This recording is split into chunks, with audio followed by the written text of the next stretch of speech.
Okay भाई, तो चलो शुरू करते हैं। कल तक हमने क्या किया था?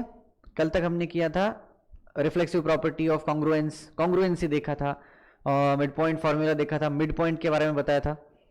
सो बेसिकली टोटल चीज़ें हुई है। अभी लास्ट एक आज का लेक्चर है जिसमें आपका पूरा बेसिक बेसिक जो चीज़ें होने वाली वो हो जाएगा। चलो उससे पहले एक क्वेश्चन करते हैं। एक क्वेश्चन ये करना, अभी यहां से तुम्हें आदत लगानी पड़ेगी प्रूव दैट वाले क्वेश्चन की, ठीक है? अभी मैं ये क्वेश्चन इसलिए लिया है कि तुम्हें ये समझ में आए कि प्रूव दैट वाले सवालों को किस तरह से किया जा सकता है, ठीक है? चलो, तो एक डायग्राम है, एक डायग्राम ऐसी है, this is 1, this is 2 and this is 3, ठीक है? नाउ दिया है गिवन दैट, ये क्वेश्चन का ही पार्ट है, ठीक है? Given that measurement of angle 1 plus measurement of angle 3 is 180 degree, then prove that। क्या प्रूफ करना है भाई? तो प्रूफ ये करना है कि angle 2 is congruent to measurement of angle 3, ये तुम्हें प्रूफ करना है।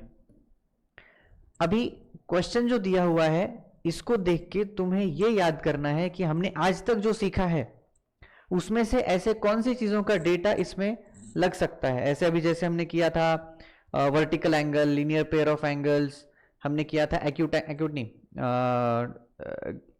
क्या किया था, ट्रायंगल नहीं, एंगल को कॉन्ग्रुएंट लिखने में हमने कल देखा था कि लिखा कैसे जाता है कॉन्ग्रुएंसी को, कॉन्ग्रुएंट मतलब क्या होता है, और चीजें क्या की थी हमने, हाँ कॉम्प्लीमेंट्री एंगल, सप्लीमेंट्री एंगल, ये सब बहुत सारी चीजें की है ना। इन सारी चीजों में से कौन सी चीजें इसमें लगेंगी ताकि हमें ये प्रूफ किया जाए, ठीक है? हमें प्रूफ करने में मदद हो। अब ऐसे स्टेटमेंट्स को याद करो, इसमें क्या क्या लग सकता है, गिवन डेटा को देखो और थोड़ा सा दिमाग लगाना कि इसको प्रूफ करने में कौन कौन से स्टेटमेंट्स हेल्प कर सकते हैं। चलो स्टार्ट। सोचो, जब भी तुम्हें मिल जाए तो बताना।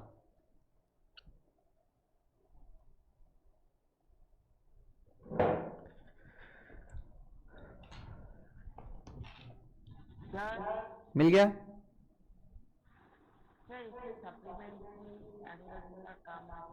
ओके, और हो सकता है तुम अभी सोचो सोचो उस पर, और क्या क्या हो सकता है?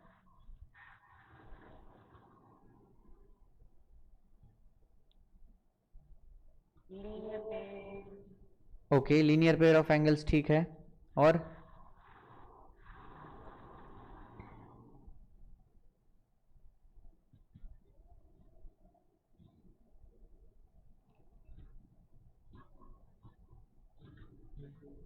सर आपने एक बार मुझे मतलब हमको पढ़ाया था तो क्या पढ़ाया था? सर आपने एक बार हमको पढ़ाया था कि रिफ्लेक्स एंगल। रिफ्लेक्स एंगल की बात कब आती है? जब वो एंगल 180 डिग्री से ज्यादा हो। तो इसमें उसका कोई बात आ ही नहीं रही है, क्योंकि तुम्हें जिन चीजों की बात कर, देखो first angle, second and third, इनके नाम ही दिए हैं एंगल 1, एंगल 2 एंड एंगल 3, तीनों भी 180 डिग्री से छोटे हैं, और जो दोनों का सम दिया है वो भी 180 है, तो रिफ्लेक्स एंगल की बात आ ही नहीं रही यहां पे। चलो तुमने बोला है, चलो सप्लीमेंट्री होगा, सप्लीमेंट्री का कॉन्सेप्ट यहां पे लगेगा, ठीक है, क्योंकि इधर 180 डिग्री दोनों एंगल का सम दिया है, ठीक है। एक लाइन के ऊपर दो एंगल्स दिख रहे हैं, यानी कि लीनियर पेयर ऑफ एंगल्स की बात भी हो रही है भाई, बराबर है क्या? तो ये दोनों कॉन्सेप्ट्स का यहां पे यूज आएगा। तो अब हम देखेंगे कि इसको कैसे प्रूफ किया जा सकता है ना? तो प्रूफ कैसे किया जा सकता है, इससे पहले हम क्या सोचेंगे कि भाई जो दिया डेटा है, मतलब जो डेटा दिया हुआ है और जो डायग्राम हमारे पास है, इन दोनों की मदद से ये प्रूफ करना है। तो प्रूफ क्या करना है ये पहले देखते हैं, है कि नहीं? ये तो लगेगा, मतलब ये साइड में लगता है कि भाई इनकी मदद से हमने निकाला है इसको, ठीक है। चलो, तो पहला, अब देखो आंसर लिखने का तरीका क्या होता है, ठीक है? ये सॉल्यूशन यहां से स्टार्ट हुआ, गिवन दैट, ये पढ़ा है ना तुमको मैंने, गिवन दैट क्या दिया है भाई, measurement of angle 1 plus measurement of angle 3 is 180 degree, ये हमें दिया हुआ है, ठीक है। दिस मीन्स मतलब ये this implies that angle 1 and angle 2 are supplementary. ठीक है भाई, सप्लीमेंट्री है, चलो कोई बात नहीं, ठीक है, समझ गए। सेकेंड थिंग, नहीं 1 एंड 3 आर सप्लीमेंट्री, ठीक है। नेक्स्ट थिंग, यहां पे तुम्हें दिख रहा है कि ये एक स्ट्रेट लाइन है, ठीक है। अब इस स्ट्रेट लाइन के ऊपर 1 एंड 2 ये दो एंगल्स हुए। अब ये दो एंगल्स एक लाइन के ऊपर है, तो मैंने तुम्हें ये पढ़ाया है linear angle, linear pair of angle में कि अगर कोई भी दो एंगल्स अगर लीनियर पेयर ऑफ एंगल है तो वो सप्लीमेंट्री होंगे। ये किया था ना, अभी तुम्हारे पास नोट्स होंगे, रिवाइज किया है कि नहीं भाई? एज पर, आवाज नहीं आ रहा है? सर आपने बोला था माइक नहीं, तुम्हारी आवाज नहीं आ रही, ठीक है, आगे देखो। एज पर द डायग्राम, अब डायग्राम से हमें पता चल रहा है कि 1 and 2 are, angle 1 and angle 2 are linear pair of angles.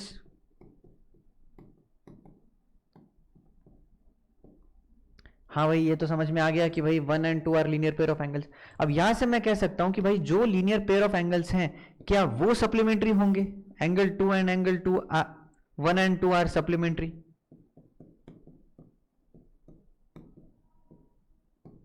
ये मैंने कैसे लिखा?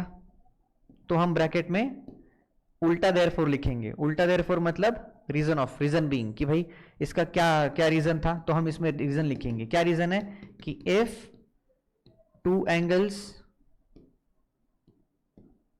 are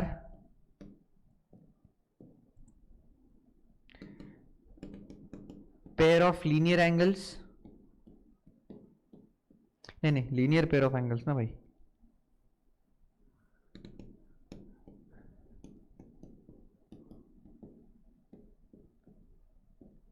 then the angles are supplementary।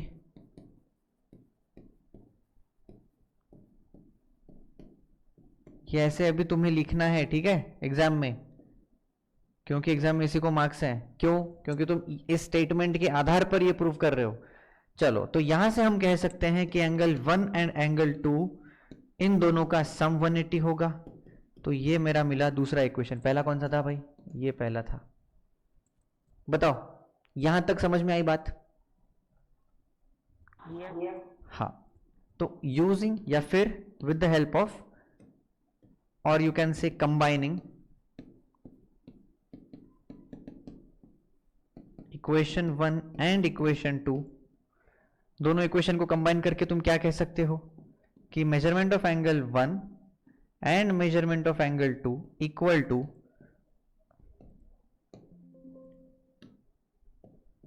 Measurement of angle 1 plus measurement of angle 3। बताओ, अब यहां पे क्या यूज किया मैंने? अब ये याद करके बताना, वो जो हमने किया था कल, ट्रांजिटिव, रिफ्लेक्सिव, सिमेट्रिक और सब्स्टिट्यूटिव प्रॉपर्टी ऑफ कॉन्ग्रुएंसी, जिसमें मैंने तुमको जो 4 प्रॉपर्टीज बताई थे, उसमें से यहां पे कौन सी प्रॉपर्टी यूज हुई जरा बताना।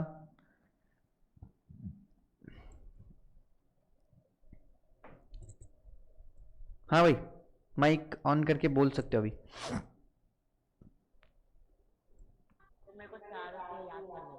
अच्छा, याद करने मतलब रिवाइज किया ही नहीं? है मेरे पास, पर मतलब उनके अंदर से जो रीजन थे वो नहीं। ठीक है, करो जल्दी बताओ, what is it?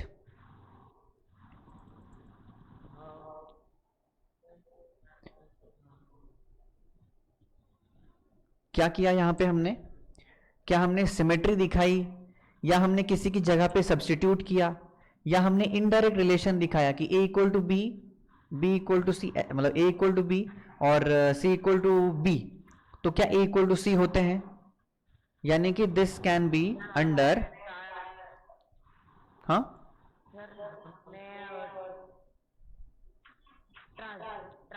Transitive, yes. तो यहां पर मैंने लिखा using transitive property of congruence, या फिर चलो ट्रांजिटिव लिखेगा तो भी चलेगा। यूजिंग ट्रांजिटिव प्रॉपर्टी हमने ये यूज किया।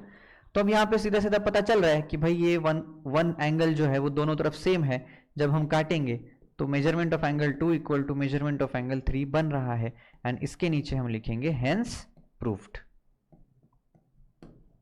This is statement of your proved statement, मतलब प्रूव जो तुमने कर रखा है उसके लिए तुम बताओगे हेंस प्रूव्ड, यानी कि मैंने ये प्रूव कर दिया कि measurement of angle 2 is equals to measurement of angle 3। समझ में आया? शुरू से फिर एक बार देखते हैं हमने किया क्या। क्वेश्चन था, एक ऐसा डायग्राम दिया हुआ है जिसमें एक स्ट्रेट लाइन है जिसके दो ब्रांचेस खुल गए, 1 2 3 एंगल्स के नाम दिए गए, दो बोला है कि measurement of angle 1 and measurement of angle 3 is in दोनों का सम 180। तो बोला है कि प्रूव करो कि 2 और 3 दोनों इक्वल है। तो दोनों इक्वल है, कैसे प्रूव करोगे? तो पता हमें यहां से ये चल रहा है कि भाई 1 और 2 का सम 180 होगा, 1 और 3 का सम 180 दिया है, तो हम दोनों का 180 जो वैल्यू है उसको इक्वल कर रहे हैं, किसका यूज करके? a plus B equal to sorry a equal to B, c equal to B, then e equal to C, a equal to C. यही हुआ ना? यहां पे 180 था, यहां पे 180 था, इन दोनों को इक्वल है, इसका मतलब a इक्वल टू सी हो गया। इसका यूज करके हम ये प्रूफ कर सकते हैं, ये हमें लॉजिक पता चला, और फिर हमने स्टार्ट किया अपना स्टेटमेंट। तो स्टेटमेंट लिखने के लिए स्टार्ट कैसे किया देखो, जो हमारे पास दिया हुआ स्टेटमेंट है वो एक तरह काम करने वाला है। हमें क्या पता चला कि भाई 1 2 ये लीनियर पेयर ऑफ एंगल्स है, इस वजह से 1 और 2 का सम भी 180 होगा। तो इसके लिए हमने एक स्टेटमेंट फॉर्म किया कि as per the diagram 1 and 2 are linear pair of angles, this means 1 and 2 are supplementary, this means 1 and 2 की सम 180 होगी। यहां से ये पहुंचे डायरेक्टली। मैंने ये नहीं कहा कि अगर वो लीनियर पेयर है तो 180 होता है, झूठ नहीं है, गलत नहीं है, पर लिखने का तरीका ये है कि हम स्टेटमेंट लिखेंगे, स्टेटमेंट के आधार पर हम कोटेशन दे रहे हैं कि एंगल 1 का और 2 का सम होता है 180। क्यों? क्योंकि वो सप्लीमेंट्री है। क्यों सप्लीमेंट्री है? क्योंकि वो लीनियर पेयर से। This should be the lineage. Okay, समझ में आया? तो आगे आने वाले जितने भी क्वेश्चंस तुम्हें आज नहीं, इस साल या अगले साल मिलेंगे प्रूव दैट वाले, तो प्रूव दैट वाले क्वेश्चंस को करते समय यही अप्रोच रखना है कि गिवन दैट हमारे पास कुछ स्टेटमेंट्स हमें पहले से अगर पता हो तो वो, और इन दोनों सब की मदद से हम कुछ अप्रोच की तरफ, मतलब प्रूफ जिसको करना है उसकी तरफ जा रहे हैं। ओके भाई, चलो एक और एक नेक्स्ट क्वेश्चन। सर मतलब हाँ ये प्रूव दैट जैसे हमको एलजेब्रिक एक्सप्रेशन और linear equation in one variable में जैसे हमको इक्वल टू दिया गया है उसमें वैसे ही प्रूफ दिया गया है कि ये है तुम्हारे पास, प्रूफ करो इन दोनों में क्या सिमिलरिटी, वैसे ही, ऐसे ही करना यस। है। अभी देखो मैं एक डायग्राम निकालूंगा, के जे एंड एम के सेम है, J is midpoint of HK,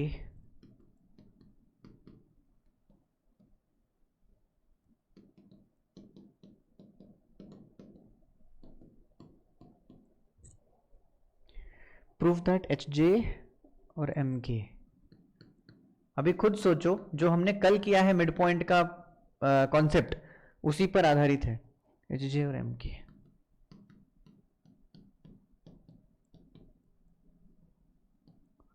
diagram है इसका HJKM।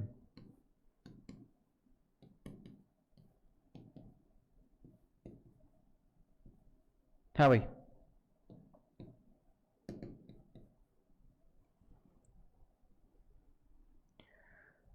डायग्राम देखो, गिवन डेटा को इसमें एनालाइज करो, प्रूफ क्या करना है ये देखो, और फिर हम कैसे आगे बढ़ सकते हैं ये सोचना।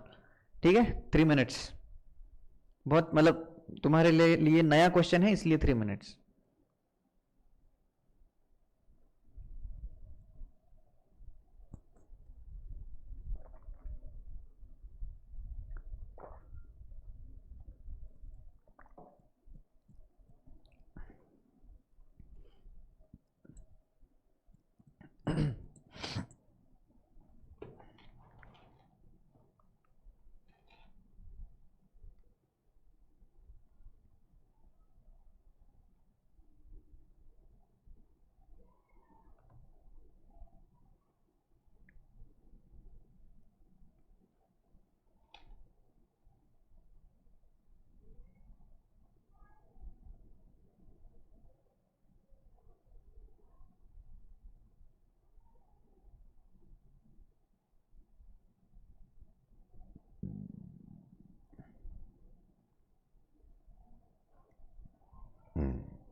सर हम्म सर मुझे ये समझ में तो आया है, पर मैं कैसे स्टेप बाय स्टेप वो नहीं समझ में आया।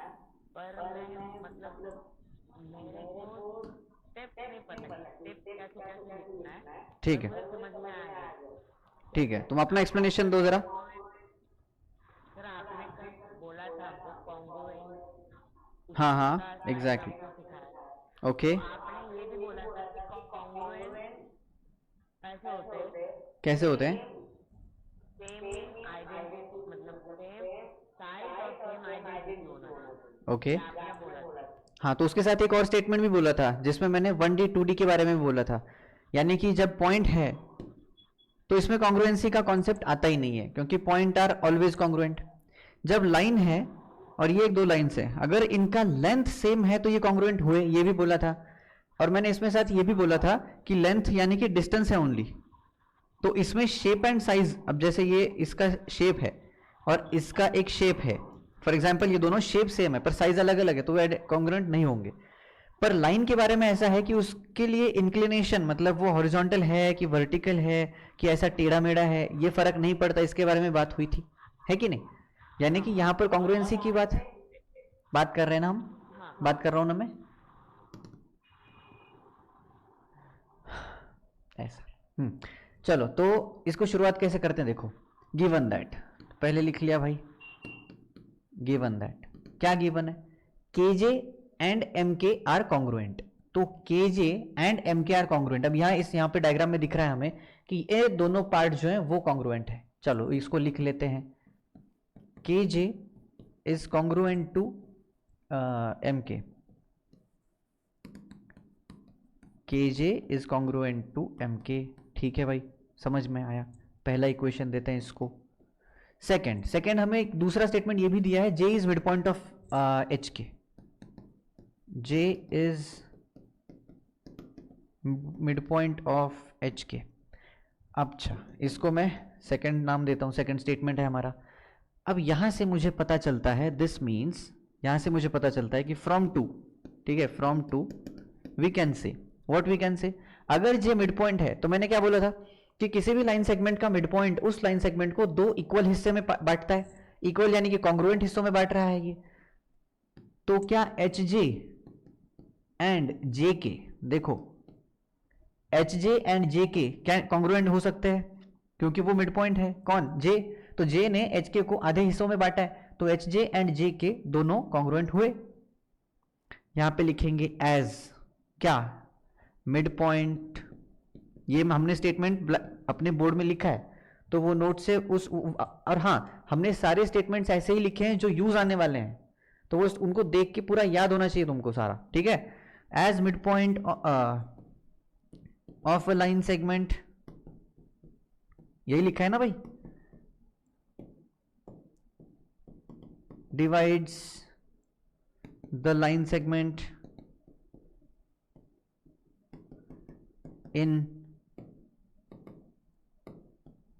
To congruent parts. तो यहां पे हमें पता चला कि जे इस पॉइंट ने एच के लाइन सेगमेंट को दो कॉन्ग्रुएंट पार्ट में तोड़ा, तो एच जे एंड जे के दोनों अलग अलग हिस्से बने। ठीक है, अब मैं इसको थर्ड स्टेटमेंट दे रहा हूं क्योंकि ये हमने डिराइव किया है, this is deductive statement. Deductive मतलब डिराइव किया है हमने, डिडक्ट किया है इसमें से। चलो नेक्स्ट आता है, अगर एच जे जे के बराबर है और जे के, देखो जे के और के जे मैंने लाइन सेगमेंट में बोला था और रे में बोला था कि रे के लिए डायरेक्शन इंपॉर्टेंट है, पर क्या जे के और के जे इक्वल ही है ना? जे के और के जे स्टेटमेंट मतलब ये जो नाम हमने लिखा है वो एक ही चीज का है, एक ही लाइन सेगमेंट का नाम है। तो अगर एच जे जे के बराबर है, जे के एम के बराबर है, तो मैं यहां पे लिख सकता हूं यूजिंग 1 एंड 3, इन दोनों का यूज करके, 1 एंड 3 का यूज करके ये कह सकते हैं कि H J is M K, H J is congruent to M K. क्या हमें वही चाहिए था? Prove that H J is congruent to M K. यहां पर हम क्या लिखेंगे? Using transitive property. क्यों transitive property? A equal to B, B equal नहीं, A equal to B equal to C, तो ए इक्वल टू सी। आया क्या समझ में? हेंस प्रूव्ड, लास्ट में क्या लिखेंगे, हेंस प्रूव्ड, बस। अभी यहाँ पे पॉइंट ध्यान देने वाली बात क्या है, ध्यान देने वाली बात यह है कि गिवन स्टेटमेंट और हमें जो पता होता है वो इंफॉर्मेशन, इसके थ्रू ही हम ये डिडक्ट करते हैं प्रूव क्या करना है। ओके, नाउ ये तो चलो तुम्हें समझ में आ गया। अब बात ये आती है कि ये जो चीज़ें है ना, हमें जो पता है या फिर हमारे पास जो इन्फॉर्मेशन है उसका यूज करके हम कैसे इसको प्रूव करेंगे। तो ये जो इन्फॉर्मेशन हमें पता होनी चाहिए, ये वाली चीज हम अपने नोट्स में पूरी तरीके से लिख चुके हैं, और मैंने ये जो क्वेश्चन किए हैं वो हमने जो लिखा है उसके बेसिस पर तुरंत प्रूफ हो जाते हैं। ओके, इसके आगे भी आने वाले, इसके आगे आने वाले भी जो भी सारे टॉपिक्स या चैप्टर होंगे उनके सारे सारे नोट्स जैसे मैंने लिखवाए हैं उन ऑर्डर में या उन टाइप्स में, मतलब जैसे लिखवाए हैं सीधा सीधा समझ के दिमाग के अंदर रटे हुए होने चाहिए। ठीक है, अब रटे हुए इसका मतलब होता है कि समझ के तुम्हें पता हो को क्या क्या क्या करना है। ठीक है, सिर्फ पढ़ लिया, समझ में आया, रख दिया, ऐसा नहीं होना चाहिए, क्योंकि ये तुम्हें याद आना जरूरी है उस टाइम पे जब तुम क्वेश्चन सॉल्व करने बैठते हो। ठीक है, तो इसके आगे ये बात ध्यान रखना कि जब भी, अभी जैसे हमारे 4 क्लासेस हुए हैं, आई गेस आज का 5वां है, राइट। तो ये जो 5th शीट मिलेगी तुम्हें नोट्स की, यहां तक जो भी तुम्हारे पास डेटा है सभी चीजों को पढ़ के खुद के हाथों से नोट्स बनाना, जैसे मैं यहाँ पे लिखता हूँ वैसे। ओके, तो नोट्स खुद बनाओगे तो तुम्हारे याद दिमाग में बैठ जाएगा वो कि तुमने कहाँ किस चीज में कौन कौन से पॉइंट्स लिखे थे, कौन कौन से इंपॉर्टेंट स्टेटमेंट्स थे, उनका यूज होने वाला है। जैसे linear pair of angles always supplementary लिखा है, ये mid point of a line segment divides line segment into 2 congruent parts लिखा है। ऐसे स्टेटमेंट्स याद आएंगे तुम्हें और वो आने चाहिए। ओके, तो वो सारा नोट्स के थ्रू दिमाग में जाना चाहिए। चलो भाई, यहां तक कोई दिक्कत प्रॉब्लम तुम्हें कोई फील हो रही है, डाउट पूछना है, कुछ है बताओ भाई। नथिंग, समझ में आया ना सॉल्यूशन कैसे लिखा। चलो नेक्स्ट, अभी चलते हैं हमारा 18th पॉइंट। कल तक हमने 17 पॉइंट किए थे, 18 नंबर का पॉइंट चलेगा अभी आज जो है वो, मतलब ये जो 18 नंबर का पॉइंट और 19 नंबर का पॉइंट लास्ट होंगे। ठीक है, चलो अभी करते हैं एंगल बाइसेक्टर क्या होता है। हाँ, मिड पॉइंट के साथ साथ हमने बाइसेक्टर भी पढ़ा था ना, परपेंडिकुलर बाइसेक्टर, पर बाइसेक्टर। इसमें देखो एंगल बाइसेक्टर है, यानी कि ये बाइसेक्टर एंगल को बाइसेक्ट कर रहा है। ठीक है, दूसरी चीज, कल बाइसेक्टर जो किया था वो एक लाइन सेगमेंट का पार्ट था, ये भी लाइन, सॉरी रे था, रे है ना, तो ये भी एक रे है। जैसे एक एंगल है, ये दो रे की हेल्प से बना हुआ है एक वर्टेक्स के ऊपर। अभी इसके अंदर जो स्पेस तैयार हुआ है, दिस इज एन एंगल। इस एंगल को 2 इक्वल हिस्सों में बांटने वाली रे इज कॉल्ड एंगल बाइसेक्टर। समझ में आया क्या होता है, 2 रे से बनने वाले एंगल को बाइसेक्ट करने वाला। इसका मतलब इसको सिंपल भाषा में ये कहा जाएगा, सिंपल भाषा में ये कहा जाएगा कि किसी भी एंगल को इक्वल हिस्सों में, यानी कि इक्वल, अब अगर मान लो मैंने इस एंगल का नाम, ये जो था ये मान लो थीटा था, एंगल को थीटा से रिप्रेजेंट किया जाता है जनरली, अल्फा बीटा वगैरह भी होते हैं। चलो, तो मैंने इसका नाम थीटा रखा था, इसके 2 टुकड़े हुए तो ये theta by 2 and this is theta by 2, दोनों equal and congruent. This means angle bisector. यहां पर एक स्टेटमेंट बनता है भाई, क्या स्टेटमेंट है,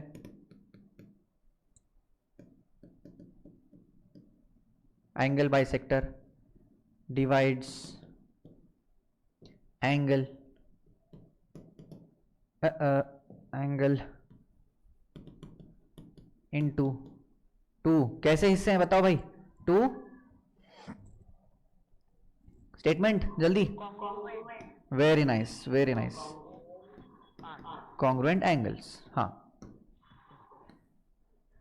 एंगल बाइसेक्टर किसी भी एंगल का अगर एंगल बाइसेक्टर है तो वो अपने एंगल के 2 इक्वल हिस्से करेगा, कॉन्ग्रुएंट हिस्से करेगा, कॉन्ग्रुएंट एंगल्स में डिवाइड करेगा उनको। ओके, तो जैसे फॉर एग्जांपल अगर ये 60 डिग्री है ए बी सी एंड एक एंगल बाइसेक्टर यहां से निकला बी डी, तो बताओ B D A B C को अगर एंगल बाइसेक्टर है ए बी सी का, तो ए बी डी एंगल कितना होगा, कितना होगा, अबे सर 60 का आधा। हाँ कितना बताओ ना। Very nice, 30 degree. आई सर, समझ में बात आई? Yes sir. चलो ये हो गया। अभी एक बात और, नहीं एंगल बाइसेक्टर ठीक है, इतना ही। एंगल बाइसेक्टर का एक सवाल कर लो, सिंपल सवाल है। हाँ भाई, तो एक ऐसा स्ट्रक्चर है जिसका ये एंगल बाइसेक्टर है, ठीक है। तो पहला एंगल है 2x माइनस 1 एंड दूसरा है x plus 12। This is 2x minus 1 and this is x plus 12। Find, क्या फाइंड करना है भाई? Measure of angles.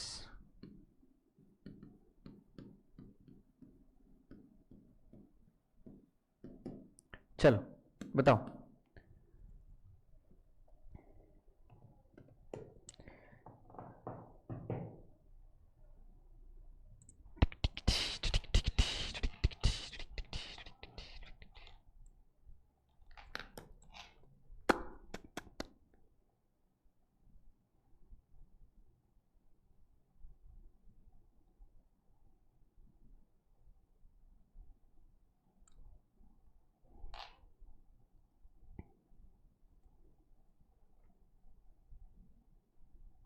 सर एक एंगल मतलब एंगल बाइसेक्टर, अगर विदाउट एंगल बाइसेक्टर हमारा पूरा एंगल बनता है 30 डिग्री बनता है। हैं? क्या क्या क्या बोल रहे हो? ये क्वेश्चन में सर कोई गलत लिखा है। ये क्वेश्चन में मैंने अभी जस्ट हमने एंगल बाइसेक्टर किया है, तो दिस इज एंगल बाइसेक्टर, ये क्वेश्चन में दिया हुआ है। मतलब मैंने ऐसे अंडरस्टूड किया था कि तुम्हें पता होगा। तो this line is angle bisector of this to this angle, okay. So इस एंगल को इस लाइन ने, मतलब इस रे ने बाइसेक्ट किया है। अब करो। दिखाई नहीं दे रहा कि ये चमक रहा है क्या? दिखाई दे रहा है। हम्म। और एंगल बाइसेक्टर दो एक पार्ट को दो कॉन्ग्रुएंट पार्ट में बांटता है जो कि इक्वल है। 2x minus 1 equal to x।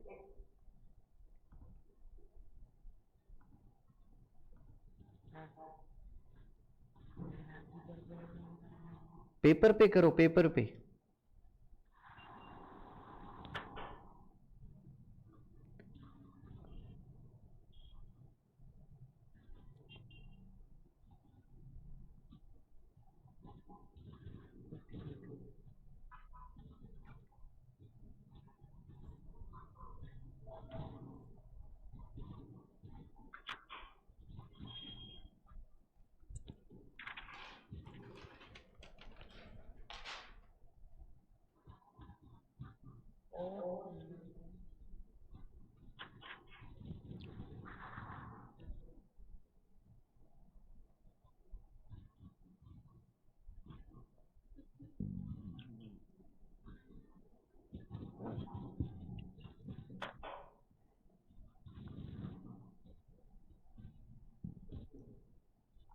हो गया?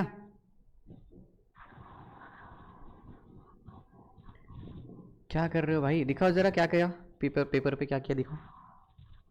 देखो sir, sir 2x minus 1 is equal to 7 degree. ऐसा पता नहीं, मेरे को यही आ रहा है। नींद में हो क्या? नहीं। मैं लग रहा है ऐसे। एंगल बाइसेक्टर एंगल को दो कॉन्ग्रुएंट हिस्सों में बांटता है।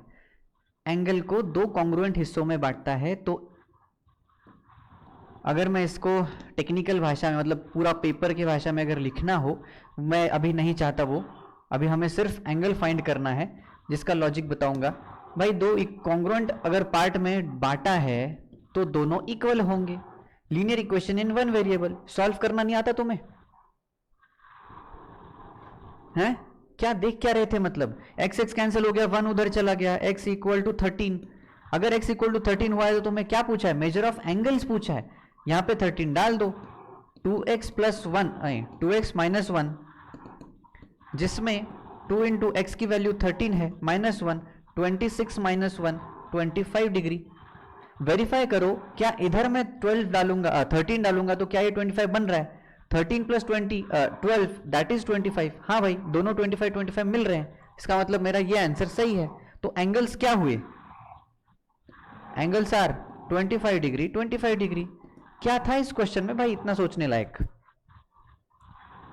अगर एंगल बाइसेक्टर एंगल को दो कॉन्ग्रुएंट हिस्सों में बांटता है, ये स्टेटमेंट हमने अभी अभी पढ़ा है, उसी का तो यूज करना है ना इसमें, है। मतलब अब मुझे मेरे पढ़ाने में डाउट हो रहा है अभी। नहीं नहीं सर, मेरी एक गलती हो गई। और एक सवाल,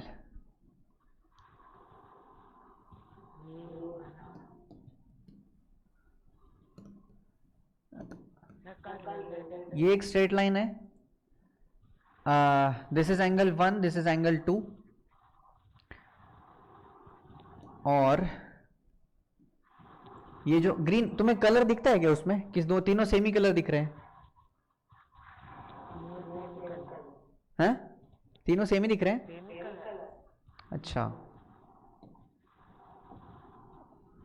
और ये नहीं नहीं ये तो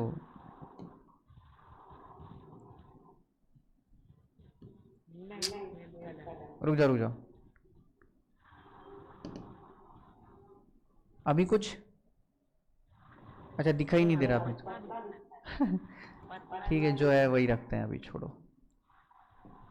सेम कलर दिखा रहा okay okay okay okay okay दूसरा कलर ले रहा हूं मैं अभी, सेम कलर। अभी थोड़ा। हाँ हाँ सेम। पता नहीं कैमरा क्या है मेरा। चेक कर। हाँ वैसे मेरे को भी सेम ही दिख रहा है वो, कैमरा क्वालिटी बढ़ाना पड़ेगा। हाँ भाई A O B C and D, ठीक है। तो अब गिवन दैट, गिवन मतलब क्वेश्चन में ये दिया हुआ है कि डी मतलब ये जो ओडी है ना, OD is angle bisector of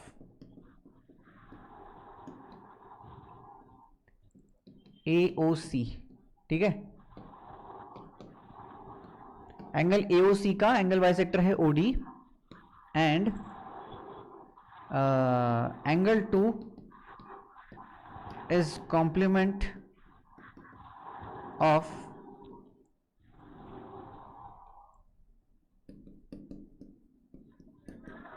supplement of 135. Find angle AOD। चलो क्विक समझो क्वेश्चन को, तीन कॉन्सेप्ट हैं, complement supplement and angle bisector, तीनों का यूज करना है, प्रॉपर दिमाग लगा के निकालो। Angle 2 is complement of supplement of 135. 135 plus 80 degree equal to 180 degree. So its degree is equal to 185. Is 45 angle 2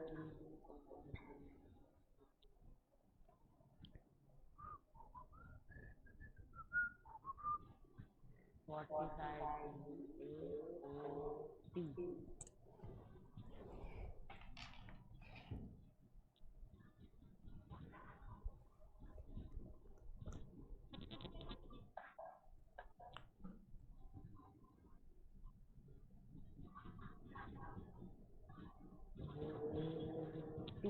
तुम एक बात बताऊं, तुम इतना स्लो क्यों कर पाते हो, क्योंकि जब भी तुम्हें ये क्वेश्चन मिलता है ना, तुम इसको बस देखते देखते पढ़ने में ही टाइम वेस्ट कर देते हो। जब भी क्वेश्चन, मैंने तुमको बहुत बार समझा भी है कि जब भी क्वेश्चन मिलता है भाई पेपर पे उतारो, पेपर पे उतारो यानी कि तुम्हें पेपर पे लिखने के बाद दिखेगा उसको। Angle 2 equal to 45 degree almost निकाल।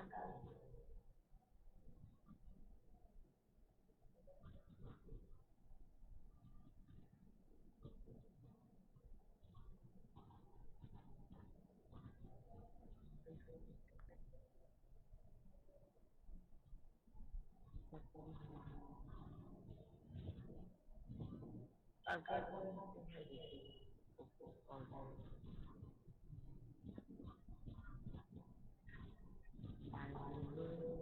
तुम्हारे लिए ये एक ट्रिकी टाइप का सवाल है, कॉन्सेप्ट पता हो तो इजी है वरना डिफिकल्ट है।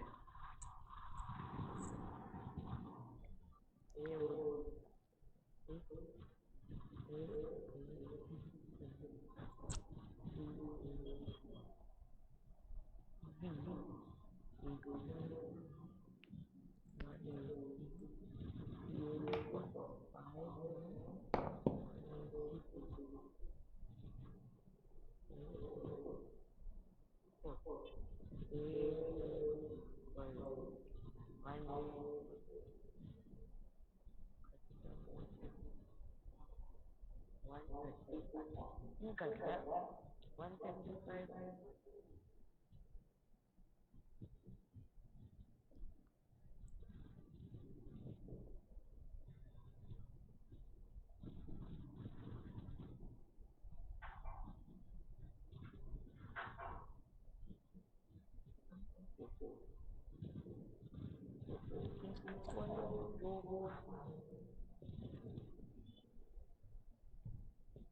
अरे इतना समय भाई, मैं लास्ट स्टेप पे आके अटक रहा हूँ बार बार। क्यों अटक, क्या हो, दिक्कत क्या है? यार पहले मैंने क्वेश्चन पढ़ा, OD is angle bisector of angle AOC, ठीक है, एंगल बाइसेक्टर। देखो अभी भाई, दूसरा चीज लिखा है, देखो भाई, बोला है OD is angle bisector of AOC, AOC का एंगल बाइसेक्टर यानी कि AOD और DOC दोनों इक्वल होंगे, इक्वल होंगे यानी कि जो भी AOC का माप निकलेगा उसका डिवाइड बाय 2 होगा, क्योंकि आधा बन रहा है इसका, तो AOC हमें पहले मिलना चाहिए भाई। चलो दूसरा स्टेटमेंट देखते हैं, angle 2 is complement of supplement of 135, ये स्टेटमेंट है पूरा। तो एंगल 2 यहां से निकल सकता है कि नहीं, क्योंकि हमें दोनों की इक्वेशंस पता है। सप्लीमेंट ऑफ 135, सप्लीमेंट ऑफ 135 यानी कि ऐसा इसमें क्या ऐड करें ताकि मुझे 180 मिले, इसका मतलब ये सब्ट्रैक्ट होगा, तो 180 का पेयर बनाने के लिए यहां पे बनेगा 45।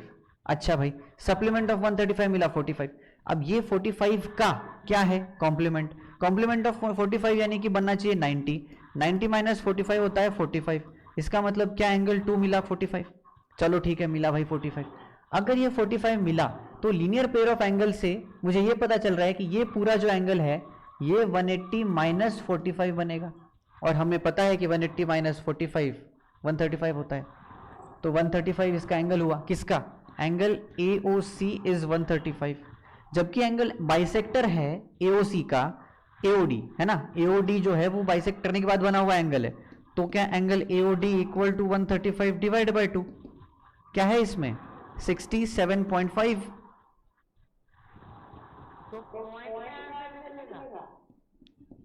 मतलब इसमें ऐसा किसने रूल बताया तुम्हें कि एंगल पॉइंट में नहीं निकलता, इसमें ऐसा रूल किसने बताया तुम्हें कि ऑलवेज इंटीजर ही चाहिए, इसको डिवाइड बाय 2 करने पर ये आंसर मिलेगा तो नहीं, मतलब गलत है क्या, ये किसने बताया तुम्हें? फिर तो मेरा आंसर सही है। तो फिर तुम मेरे अटके को क्यों, लगा ये पॉइंट, कॉन्फिडेंस नहीं है तुम में? अगर तुम थ्योरी एंड अपना कॉन्सेप्ट सही जा रहे हो तो प्रॉब्लम क्या है तुम्हें आंसर बताने में? क्योंकि मतलब एंगल में मैंने देखा ही नहीं पॉइंट में कोई आंसर आया। तो अगर वो आता है तो वो गलत हो जाएगा, तुमने नहीं देखा इसलिए। फिर इसलिए मैं कॉन्फिडेंट नहीं हूँ बोलने के लिए। तो क्यों, प्रॉब्लम क्या है, कॉन्फिडेंस, कॉन्फिडेंस क्यों नहीं है, यही तो प्रॉब्लम है ना भाई। अगर तुम कॉन्सेप्ट के साथ जा रहे हो, कॉन्सेप्ट तुम्हें पता है, लॉजिक भी सही है, तो बोलने में शर्म क्यों है, मतलब बोलने में से अंदर से निकल क्यों नहीं रहा कि भाई मेरा गलत हो सकता है, क्या प्रॉब्लम है? इसके बारे में तुम्हें किसी ने बताया आज तक कि एंगल पॉइंट में नहीं हो सकता? मैंने जब ये पढ़ाया इसमें कभी कोई पॉइंट आया ऐसा पॉइंट, अभी जैसे हम 18th पॉइंट पर पहुंच गए हैं, 18 पॉइंट तक कोई ऐसा आया कि एंगल सिर्फ इंटीजर ही होता है? मैंने सारे पॉइंट तो छोटे छोटे भी लिखवाए ना भाई, तो फिर प्रॉब्लम क्या है, मतलब बीच में अपने खुद के मन से क्यों लगा रहे हो ना? नहीं मतलब और तुम्हारी सबसे बड़ी दिक्कत मैंने जो ऑब्जर्व किया है, तुम ऐसे क्वेश्चन को देखते हुए मन में कैलकुलेट करते हो भाई, कोई जरूरत नहीं अभी। सर आपने जब बोला था मेरे को पेपर में ऑलरेडी मेरा 40% निकल गया था एंगल 2 का आंसर नहीं नहीं, ये तो चलो ये ठीक है, अभी बहस मत करो। एक्चुअली मतलब ये अभी एक ही बार नहीं हुआ है कि अभी का एग्जाम्पल हो सकता है मैं गलत हूँ, पर बहुत बार देखा है मैंने कि तुम ऐसे देखते हुए कैलकुलेट करते हो और तुम्हें पता ही नहीं चलता तुम कहाँ भटक रहे हो दिमाग में। चलो 18 हो गया, 19th पॉइंट पर चलते हैं। This is the last point of the basics. Parallel lines, transversal and it's associated angles. बड़ा टॉपिक है, ध्यान देके समझना। Parallel lines, transversal and associated angles. Total 5 types के एंगल्स हैं, 4 टाइप्स के टर्म्स हैं, बताऊंगा अभी उसको, अभी यहाँ पे नहीं लिखे तो ही अच्छा है। चलो देखो भाई, कॉन्सेप्ट क्या है, शुरू करते हैं। पैरेलल लाइंस, एक लाइन और दूसरी एक लाइन जो आपस में पैरेलल है, सेम प्लेन में। अपना माइक म्यूट करो। दोनों भी कहीं भी इंटरसेक्ट नहीं करते, दोनों भी कहीं भी इंटरसेक्ट नहीं करते, they are in same plane, so they are parallel lines. ठीक है भाई, कोई भी 2 पैरेलल लाइन हो, 3 हो, 4 हो, हमें फर्क नहीं पड़ता। पैरेलल लाइंस को अगर किसी लाइन ने इंटरसेक्ट किया तो वो इसकी ट्रांसवर्सल हुई। इस वर्ड को समझो, ट्रांसवर्स।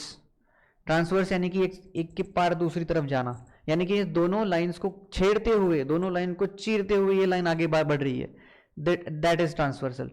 और ये दोनों पैरेलल लाइंस हुए, ठीक है, ये दोनों पैरेलल लाइंस हैं। इन पैरेलल लाइंस को चीरते हुए निकलने वाली एक straight line, that is transversal.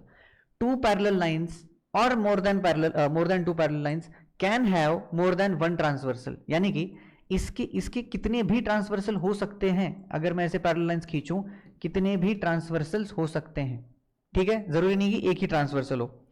ठीक है भाई, ये तो हो गया। चलो ट्रांसवर्सल पैरेलल लाइंस इतना समझ में आया, पैरेलल लाइंस आया, ट्रांसवर्सल है। अभी आगे चलते हैं एसोसिएटेड एंगल्स पर, ठीक है। इससे पहले 4 टर्म समझते हैं। पहला टर्म करस्पॉन्डिंग।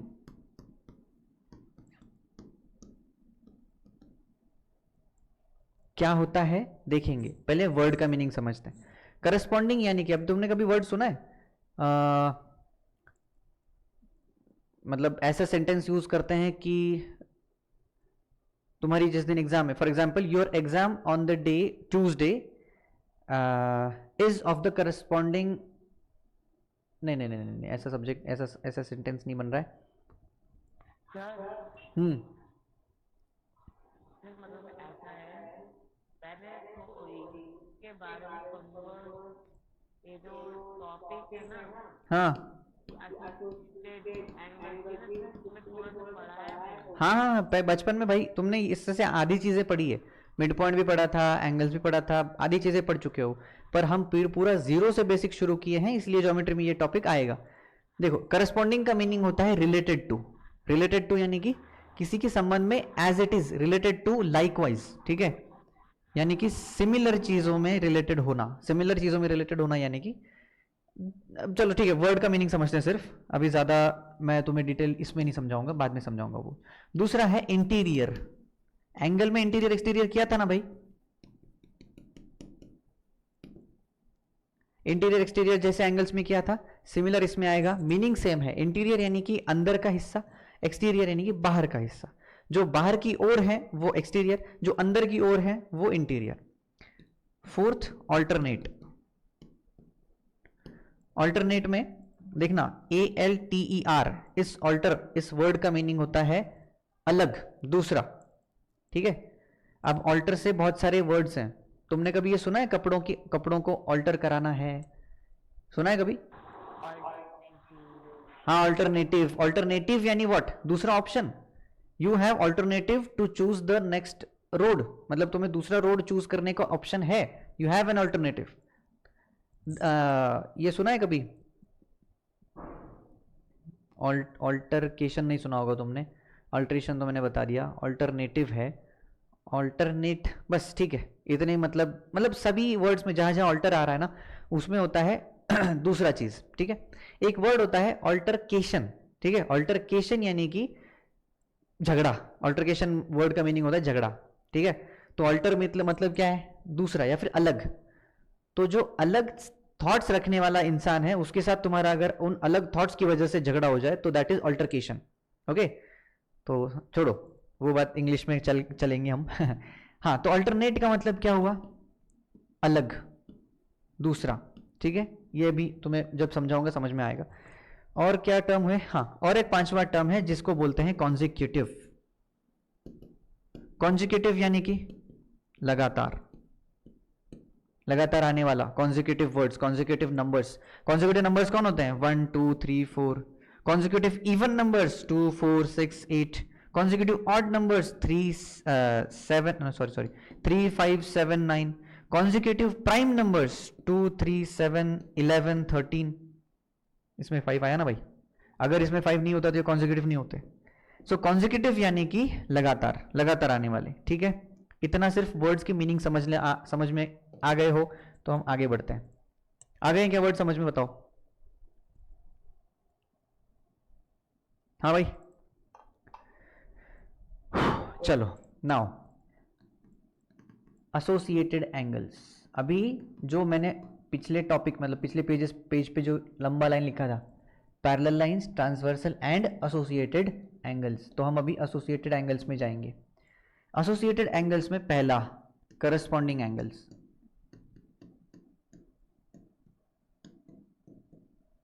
याद है तुम्हें करस्पॉन्डिंग एंगल्स क्या होता है, जब टू पैरेलल लाइंस को एक ट्रांसवर्सल छेड़ दिया।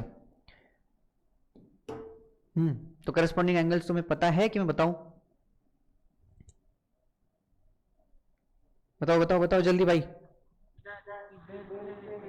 एक सेकेंड एक सेकेंड एक सेकेंड एक सेकेंड एक सेकेंड।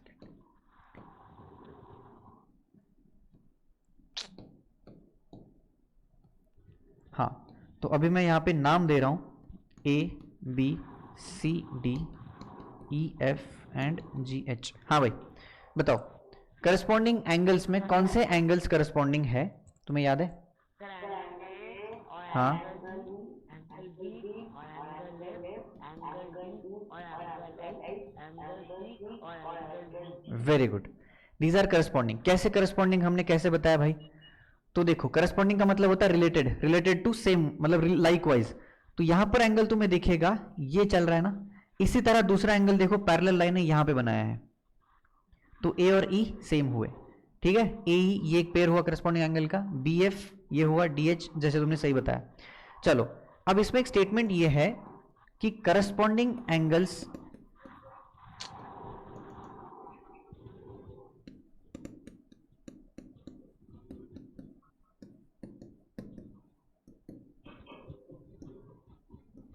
Are congruent. देखो ये स्टेटमेंट मैंने शॉर्ट में लिखा है, ठीक है। शॉर्ट में मतलब इस स्टेटमेंट का पूरा वर्जन ये है कि corresponding angles of two parallel lines when hit a transversal. तो इस ट्रांसवर्सल ने दो पैरेलल लाइंस को जब हिट किया, माइक ऑफ करो अपना, तब जो करस्पॉन्डिंग एंगल्स हैं वो कॉन्ग्रुएंट है। ये एक स्टेटमेंट हुआ। इसी का कॉन्वर्स देखना,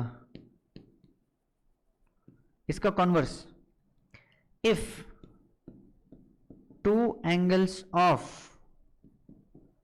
पैरेलल लाइंस, यानी कि नहीं ट्रांसवर्सल आना चाहिए ना भाई, मेड बाय ट्रांसवर्सल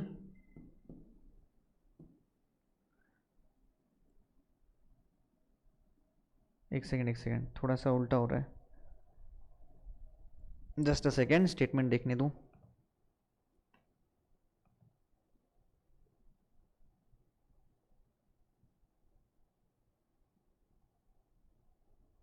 हाँ, the two angles made by transversal are congruent, ठीक है। ट्रांसवर्सल ने दो लाइंस के साथ, एक सेकेंड यार तुमको ना एकदम fresh, if two lines cut by transversal, हाँ if two lines cut by transversal, ये थोड़ा सा more proficient. If two lines अरे यार,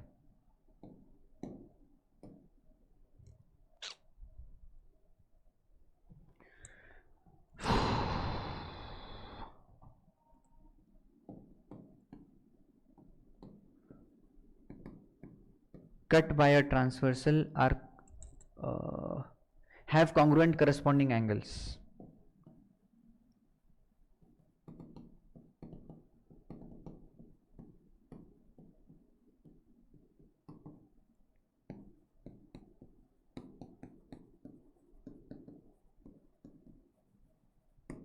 Then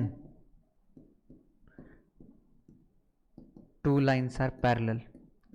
देखो भाई, दो स्टेटमेंट्स लिखे हैं, बहुत ज़्यादा इंपॉर्टेंट हैं, इनका यूज़ करके बहुत सारे क्वेश्चन सॉल्व होने वाले हैं। समझना इस चीज़ को, दोनों चीज़ों को। पैरेलल लाइंस को अगर ट्रांसवर्सल कट करती है तो पैरेलल लाइंस के करस्पॉन्डिंग एंगल्स कॉन्ग्रुएंट होंगे। इसी का उल्टा ये है कि अगर किसी भी दो लाइंस को ट्रांसवर्सल कट करती है and congruent corresponding angles congruent निकले, तो मैं ढोल बजा बजा के बता सकता हूं कि भाई ये दोनों लाइंस पैरेलल हैं। ये इसका मीनिंग होता है। देखो, इफ टू लाइंस, हमें नहीं पता पैरेलल है कि नहीं, पर ट्रांसवर्सल ने कट किया एंड उसने कॉन्ग्रुएंट करस्पॉन्डिंग एंगल्स दिए। दो लाइंस, जैसे फॉर एग्जांपल अगर ये दो लाइंस है, मुझे नहीं पता पैरेलल है कि नहीं, मैंने रैंडम निकाले, ठीक है, इसको एक ट्रांसवर्सल ने कट किया, पर डेटा हमें ये बता रहा है कि भाई ये भी 60 डिग्री है और ये भी 60 डिग्री है, करस्पॉन्डिंग एंगल्स कॉन्ग्रुएंट निकले, तो मैं बताऊंगा कि भाई ये दोनों लाइंस पैरेलल है। पैरेलल है कैसे पैरेलल है? क्योंकि करस्पॉन्डिंग एंगल्स कॉन्ग्रुएंट निकले। आई बात समझ में? बोलो भाई। हाँ, तो करस्पॉन्डिंग एंगल्स में ये दो स्टेटमेंट्स याद रखना। एक है corresponding angles are congruent when two parallel lines are hit by transversal. दूसरा उसका उल्टा, if two lines cut by transversal have congruent corresponding angles then these two lines are parallel. ठीक है, चलो अब इसी का नेक्स्ट। अभी हमने देखा था वर्ड जो देखे थे, तो सेकेंड टाइप ऑफ एंगल आता है B, that is alternate interior angles. हाँ भाई, एक पैरेलल लाइन, दो पैरेलल लाइंस, इसका एक ट्रांसवर्सल। अभी वापस से मैं नाम दे रहा हूं इनको, A B C D E F G and H. अब बताओ, ऑल्टरनेट इंटीरियर एंगल्स। देखो याद रखना, ऑल्टरनेट यानी कि दूसरा अलग, और इंटीरियर यानी कि अंदर वाले। देखो एक बात बताओ, अंदर वाले क्या ये एंगल्स ऑल्टरनेट होंगे कि ये एंगल्स ऑल्टरनेट होंगे? हाँ भाई, DE और CE, नहीं, E ऐसे फॉर्म करेगा। हाँ क्या? C और F, हाँ, सी और D एफ और और डी और ई। वेरी गुड भाई, बहुत बढ़िया। हाँ, इंटीरियर एंगल्स है मतलब पैरेलल लाइंस के बीच में आनी चाहिए भाई, अंदर आने वाले दो पेयर्स। अब ये डी एफ हो सकता है, डी हो सकता है, सी डी हो सकता है, हम देखेंगे क्या है, पर हमें क्या चाहिए? ऑल्टरनेट। ऑल्टरनेट यानी कि डी के साथ कौन मिला? ई, सी के साथ मिला एफ। समझ में आया? चलो अब एक बात बताओ, अगर मैं कह रहा हूं कि अल्टरनेट इंटीरियर एंगल्स, हाँ, अल्टरनेट इंटीरियर एंगल्स डीई और सी एफ, अभी मुझे एक बात, इसमें रिलेशन कैसे मिलेगा? तुम्हारे पास ऑलरेडी जो स्टेटमेंट्स हैं वो कौन कौन से हैं बता। देखो, A D and C B are congruent क्योंकि वर्टिकल एंगल्स हैं। बेस की तो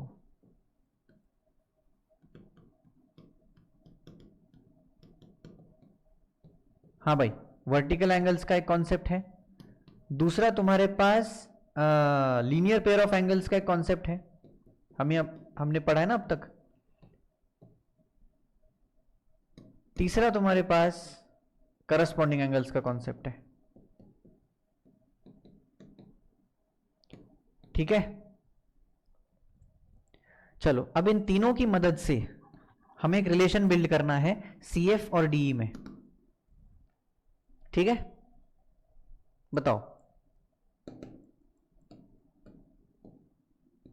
कर पाओगे कि मैं करूं?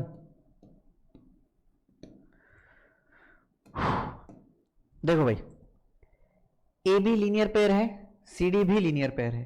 अगर सी डी लीनियर पेयर है तो क्या सी डी का ना मेजरमेंट 180 डिग्री होगा, सम सी डी का सम 180 हुआ, ठीक है भाई।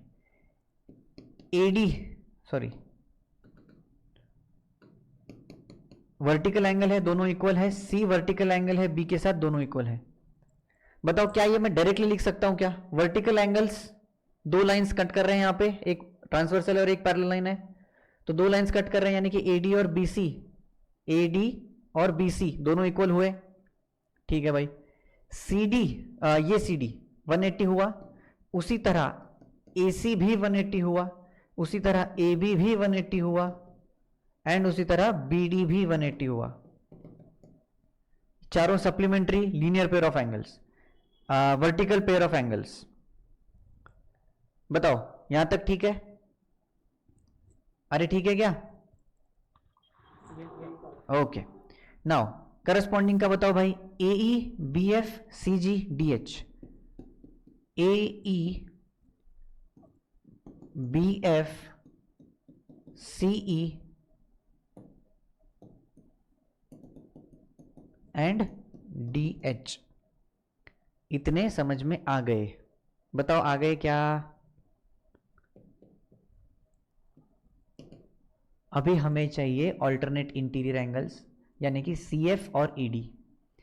तो मुझे चाहिए सी एफ और ई डी में रिलेशन। आंखें घूमने लगी है क्या तुम्हारी? है भाई, इतने सारे रिलेशन से क्या निकालूं, मुझे कुछ पता नहीं चल रहा है, बोल। है ना? हाँ, कुछ नहीं है। इतना सिर्फ तुम्हें विजुअल रिप्रेजेंटेशन दिखाने के लिए किया है कि तुम्हें एक डायग्राम में कितने सारे स्टेटमेंट्स मिल गए ये देखो। और अब तक हमने सिर्फ करस्पॉन्डिंग किया है पैरेलल के बारे में। वर्टिकल और लीनियर पेयर तो तुम्हें पहले से ही पता था। लीनियर पेयर हमेशा सप्लीमेंट्री होता है, इसलिए 4 स्टेटमेंट मिल गए, क्योंकि 4 एंगल्स हैं, 2 लाइंस हैं। तो सिर्फ 2 इंटरसेक्शन पॉइंट हुए हैं और 3 लाइंस हैं, तो तुम्हारे पास इतने स्टेटमेंट्स मिल गए, है कि नहीं है?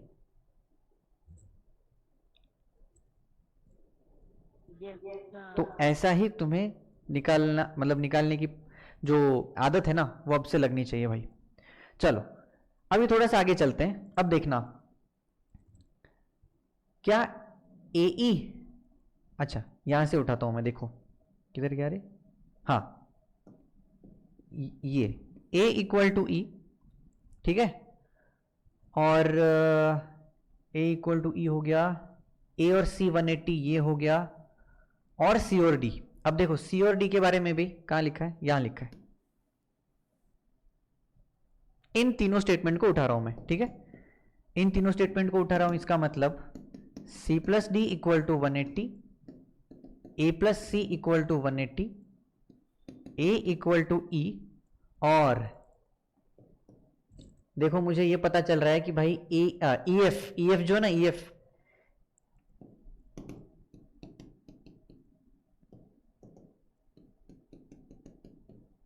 हाँ बताओ यहां तक क्लियर है क्या? बताओ तुम्हें। ई एफ का सम 180 है क्योंकि ये लीनियर पेयर है। आ गया क्या भाई? ओके, अभी क्या करेंगे, सी डी हो गया 180, ई एफ हो गया 180, और एक मिनट यार,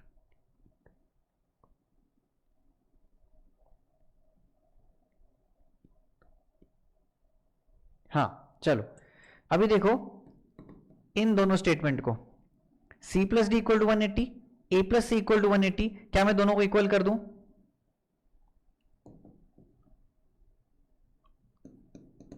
देखो C plus D equal to A plus C, दोनों 180 है तो मैंने दोनों को इक्वेट कर दिया। क्या ये सी कट जाएगा और ए इक्वल टू डी मिल जाएगा? मिला क्या? अब वो तो था ही हमारे पास ए इक्वल टू डी। अगर ए इक्वल टू डी है तो डायरेक्टली यहां पे पुट करके तुम ये निकाल सकते हो कि सी और डी 180 है। आई कुछ कुछ कुछ गड़बड़ हुई क्या? हाँ ठीक है, ए इक्वल टू डी मिला, सही चल रहा है भाई। ए इक्वल टू डी मिला, इसमें पुट कर दिया, डी इक्वल टू ई मिला। बताओ,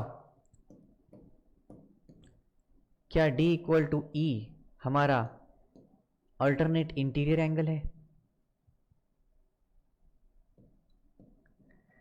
Yes, sir. हाँ बोलो भाई, कुछ दिक्कत है क्या तुम्हें?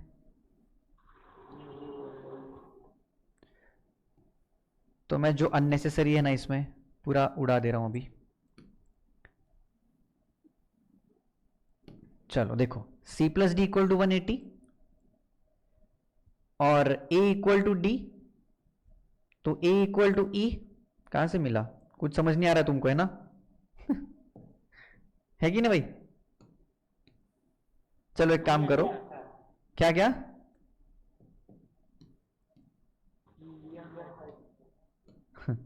चलो छोड़ो, एक काम करो, हम ना मतलब अभी टाइम भी हुआ है तो तुम्हें अभी हेवी भी हुआ होगा, हम यहाँ से शुरू करेंगे अल्टरनेट इंटीरियर एंगल से कल, और कल पूरा खत्म हो जाएगा, ठीक है? तो alternate interior angle, alternate exterior angle, corresponding तो हो गया, consecutive interior angle, consecutive exterior angle. इसके बाद कुछ बचता है क्या? ये 4 बचे हैं हमारे, इन चारों के बाद 3 और मोर पैरेलल, ठीक है? कल हो जाएगा भाई, तो पूरा कल हो जाएगा। फ्राइडे के दिन एग्जाम है अपना, मतलब टेस्ट है अपना इस बेसिक नॉलेज के ऊपर। तो पूरा जितना भी नोट्स मैंने भेजे हैं सबको रिवाइज करो, अपने हाथों से नोट्स बनाओ, जो मैंने लिखा है उसको याद करो, ठीक है? और कॉन्सेप्ट के साथ समझ के याद करो कि मैंने वैसा क्यों लिखा है, ठीक है? तो रट्टा नहीं मारना है, क्यों हुआ है ये सब सारी चीजें समझ समझ के आगे चलना है भाई, ठीक है भाई? तो चलो मिलते हैं कल, टॉपिक जो बचे हैं वो कर लेंगे, और कल खत्म होने के बाद 1 अप्रैल से मेंटल मैथमेटिक्स, वैदिक मैथमेटिक्स जो अपना चलेगा रेगुलरली, ठीक है भाई? चलो मिलते हैं, bye bye, good night, see you, टाटा, ओके।